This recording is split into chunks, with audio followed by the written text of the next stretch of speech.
Gelagat Mario Dendi Satrio ketika meminta maaf atas penganiayaan pada David Ozora jadi sorotan. Saat itu dirinya terlihat meminta maaf sembari tertawa. Mario Dendi pun mengaku menyesal atas perbuatan tersebut.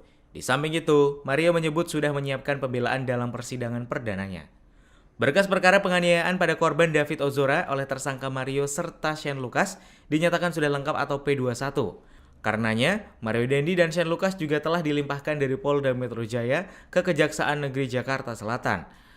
Mereka kini mendekam di tahanan Rutan Kelas 1 Cipinang, Jakarta selama 20 hari sejak 26 Mei 2023. Kajari Jakarta Selatan Syarif Sulaiman Nahdi menyebut, seusai dilimpahkan, pihaknya akan melimpahkan berkas ke Pengadilan Negeri Jakarta Selatan guna kebutuhan persidangan. Namun demikian, dirinya menuturkan belum dapat memastikan kapan waktu pelimpahan berkas perkara ke Pengadilan Negeri Jakarta Selatan. Dalam kasus ini, Mario dijerat dengan pasal perlindungan anak lantaran korban masih berusia 17 tahun. Ada permintaan maaf buat keluarga korban atau apa, Mario? Sedikit, Mario.